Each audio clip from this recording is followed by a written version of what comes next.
बनाए तो सबसे पहले कैसे बनाए, उस तक का विधान शिव महापुराण में और लिंग पुराण में कहा गया। महाराज कहा, क्यारे की मिट्टी हो, क्यारा मतलब समझिएगा जिस मिट्टी पर कोई गंदगी ना करी गई हो, ऐसी जगह का कोई भाग मिट्टी का लाया जाए जहां कोई गंदगी ना करे। शिव महापुराण की कथा कहती है।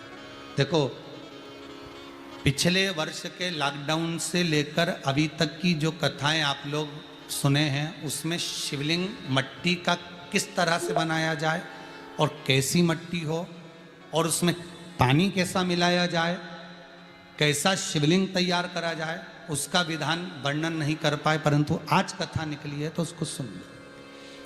क्यारे की मिट्टी, क्यारे की मिट्टी मतलब जिस मिट्टी पर कोई गंदगी ना करी गई हो, ऐसी जगह की मिट्टी को लेकर जाए। और मिट्टी को लाने के बाद थोड़ा पानी का सींचन कर दें, अर्थात घर में लाएं तो उससे पहले मिट्टी को पवित्र करें। अपने घर में गंगा जल रखा हो, यमुना जल रखा हो, सरयू जी का जल रखा हो, उससे मिट्टी का सींचन कर दें। मान लो अगर ये जल नहीं भी है तो जल के अंदर थोड़ा सा इत्र डालकर मिट्टी का सींचन करें।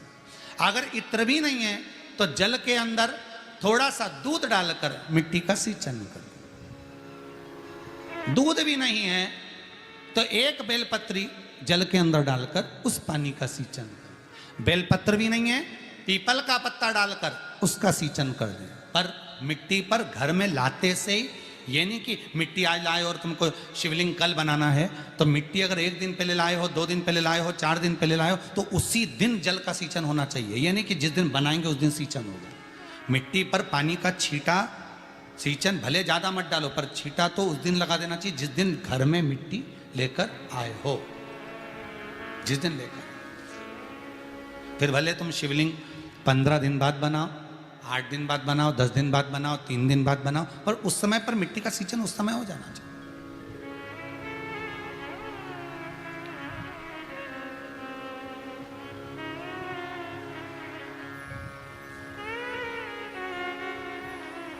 फिर कहा, जिस दिन शिवलिंग का निर्माण करो उस दिन प्रातः में अगर आप शिवलिंग बना रहे हैं तो ब्रह्म मुहूर्त में मिट्टी को गला दो। किस पानी से गलाना है उसका भी प्रमाण, उसका भी शास्त्र वर्णन करा। किस जल से गलाया जाए, शिव महापुराण की कथा कहती है।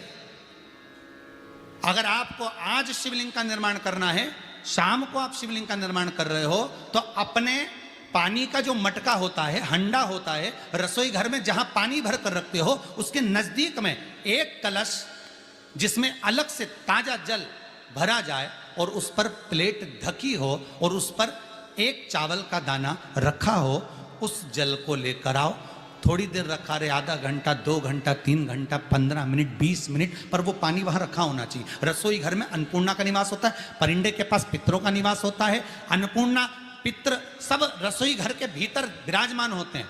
शास्त्र कहता है 33 कोटि देवता एक समय के लिए, एक क्षण के लिए हमारे रसोई घर में प्रवेश करते हैं। इसलिए रसोई घर को तुम पूरे घर को स्वच्छ रखो ना रखो, पूरे घर को तुम साफ रखो ना रखो, पर रसोई घर एकदम क्लीन होना चाहिए, साफ होना चाहिए, स्वच्छ होना चाहिए। आज के ज़माने में तो खैर गया, पर पहले जब मिट्टी के चूल्हे होते थे, जब चूल्हा बंद होता था तो उसको गीला कर कर, गोबर को या पानी में उसको गीला कर कर, एक कपड़े को गीला कर कर पूरे चौके को, रसोई घर को पोंछा जाता था। मिट्टी का होता था वो, तो भी उसको पोता लगाते थे, पोंछते थे।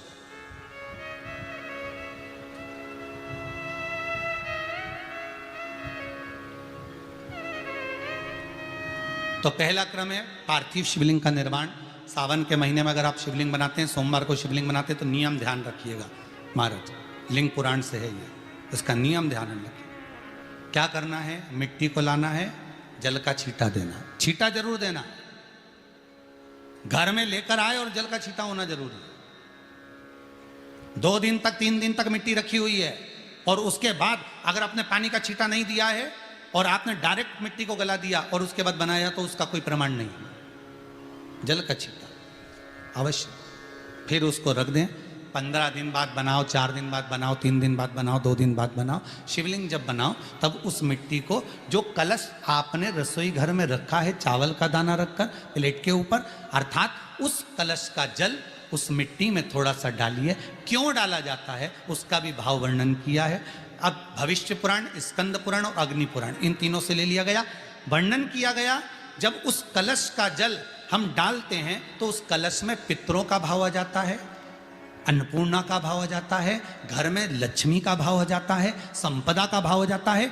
पूरे 24 घंटे के अंदर एक क्षण के लिए रसोई घर में 33 कोटि देवता आते हैं, तो वो देवता का सारा भाव उस कलश के अंदर आ जाता है। और वो जल जब हम उस मिट्टी में मिलाते हैं तो गंगा, यमुना, सरयू, सरस्वती, ये 33 कोटि देवता में, तो इन सब का आनंद उस जल में आ जाता है। और वो जल जब हम मिट्टी में मिलाते हैं तो मिट्टी पवित्र हो जाती है, स्वयं कैलाश अधिपति को स्वीकार करने के लायक हो जाती है, निर्मित करने के लायक हो जाती है। कैलाश अधिपति को स्वीकार करने के लायक हो जाती है, निर्मित करने के लायक हो जाती है।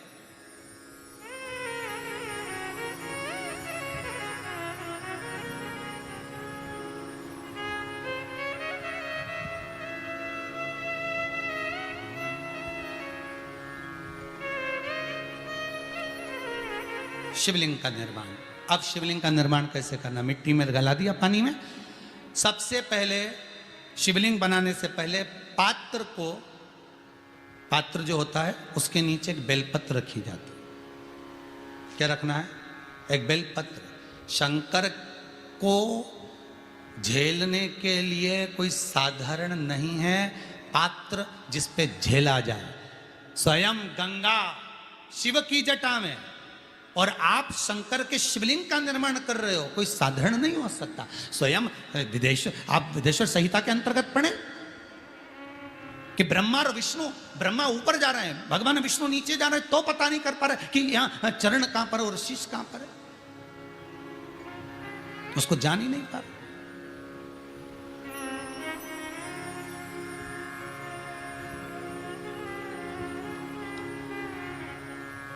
बस एक बेलपत्र,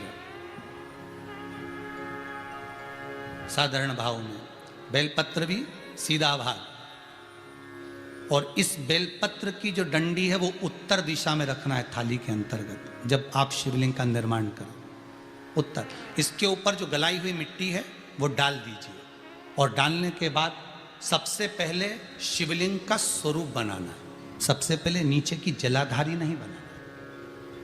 क्या बनाना है?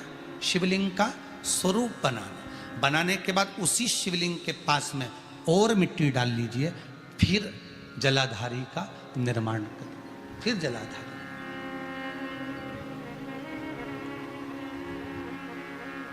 शिवलिंग जलाधारी निर्मित हो गई। शंकर जी का संपूर्ण परिवार शिवलिंग में रहता है, आपको पहले भी कहा। भगवान भूत अधिपति भूतेश्वर, भगवान शिव का संपूर्ण परिवार शिवलिंग में, पहले भी कथा में कहा, आज फिर आपको वर्णन कर देते हैं। जैसे ये जलाधारी है गोल, ये चरण है, ये शिवलिंग है।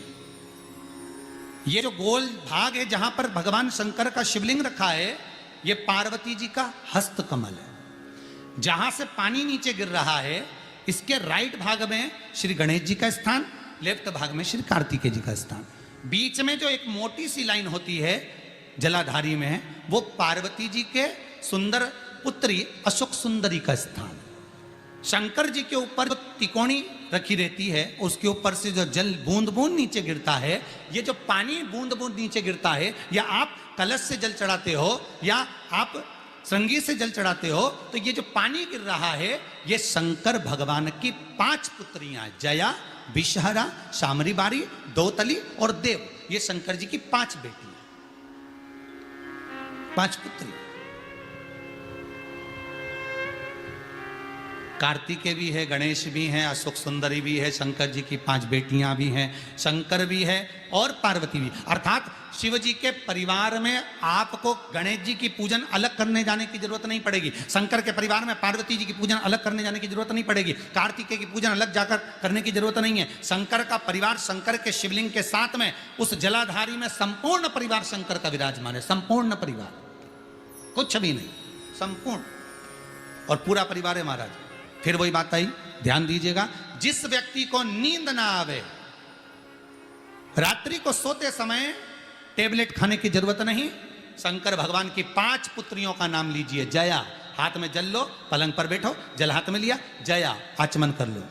विषहरा आचमन कर लो, श्यामली बारी आचमन कर लो, दौतली आचमन कर लो, और देव आचमन कर लो। ये शंकर की जो 5 पुत्रियां हैं, ये ऐसी पुत्रियां हैं जो निंद्रा देवी को लेकर आती हैं और हमें विश्राम का आनंद सुख प्रदान करती हैं, हमारे नयनों पर विराजमान रहती।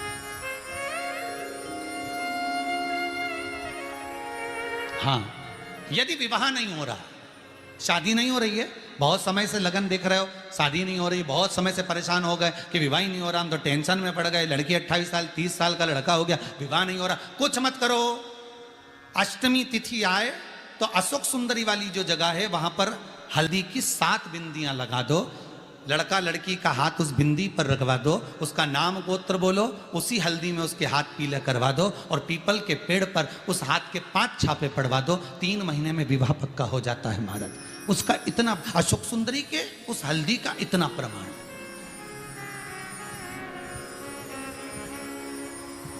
3 माह के अंतर्गत विवाह नक्की होगा।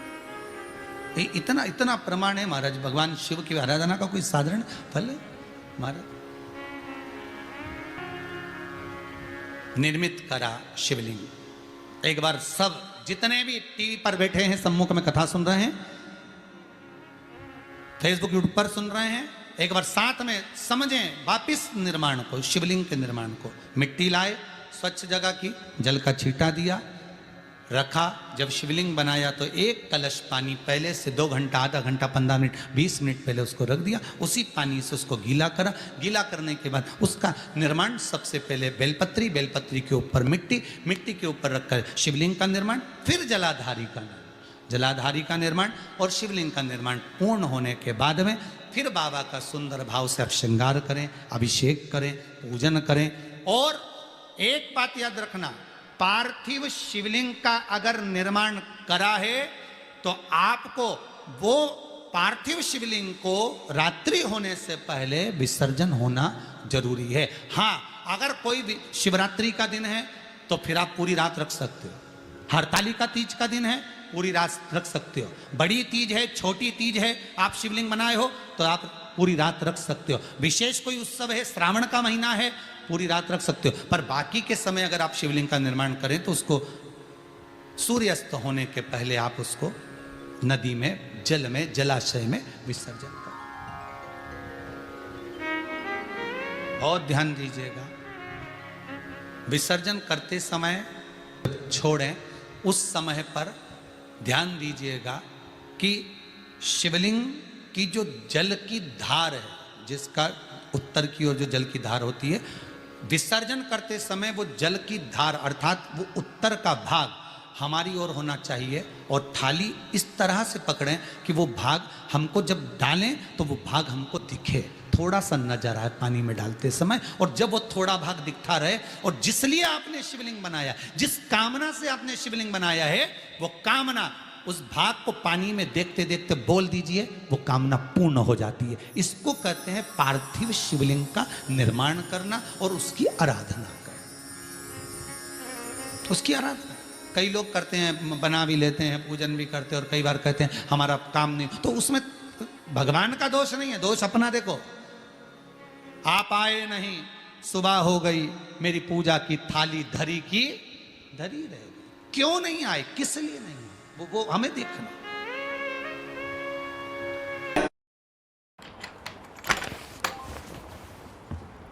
बोल बोल के थक गया, क्या हुआ? वो हमें देखना।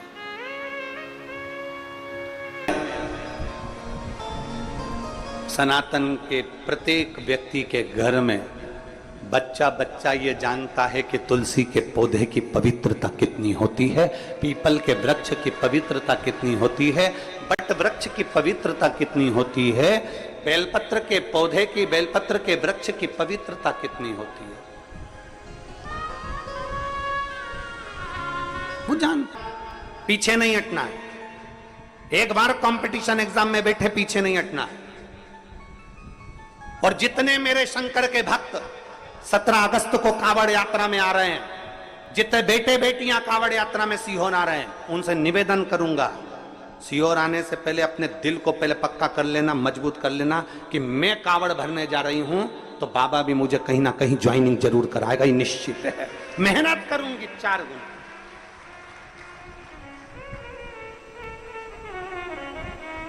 जब 17 अगस्त को आप कावड़ भरने आए तो आपके अंदर एक अलग से एनर्जी होना चाहिए, एक अलग से बल होना चाहिए कि मैं यहां कावड़ चढ़ाने के बाद जाऊंगी और खूब मेहनत करूंगी, खूब मेहनत। और मेरा विश्वास करता है मैं उत्तीर्ण होकर रहूंगी, आगे बढ़कर रहूंगी। अंतर्गत वर्णन मिलेगा आपको कि अगर कोई शिव पुराण की कथा सुनकर जहां से निकल कर जाता है, शिव पुराण की कथा सुनकर व्यक्ति जहां से निकल कर जाता है, उस रास्ते में अगर कोई जीव आत्मा किसी का एक्सीडेंट हो गया, कोई मर गया, कोई गड़ गया, कोई चले गया, कोई किसी भी तरह का दुखी व्यक्ति है और आप शिव पुराण की कथा सुनकर जा रहे हो, आपके मात्र चेहरे का दर्शन कर लेता ही या आपसे, आपके शरीर से टच होकर कोई हवा, कोई वायु अगर स्पर्श कर कर भी निकल कर उस जीव को पड़ जाती है तो उसका भी उद्धार हो जाएगा, उसका भी उद्धार। के लिए आपको प्राप्त करने के लिए कहां जाया जाए, किस स्थान पर जाया जाए, किस भूमि पर जाया जाए, कहां? कलकत्ता में एक बात कही थी, आप लोगों ने सुनी होगी, एक लोटा जल कहीं पे भी चढ़ाते जाओ, वहां पर भी बीज अंकुरित हो जाता है। कुछ डालो मत डालो, अपने आप दूबा लग जाएगी, पौधा लग जाएगा, अपने आप कोई ना कोई बीज उत्पन्न हो जाएगा, अपने आप वहां पर कोई पौधा आ जाएगा। आपको पाने के लिए कहां जाना पड़ता है? भगवान देवादिदेव महादेव ने कहा मुझे पाने के लिए कहीं जाने की जरूरत नहीं है, निर्मल मन सो मोहि पावा। बस अपने भीतर जिस दिन तेरा हृदय के अंदर तूने झांक लिया, तेरे भीतर तूने झांक लिया, वो कहते हैं ना, एक उंगली हम किसी पर उठाते हैं तो ये 3 उंगलियां हमारी ओर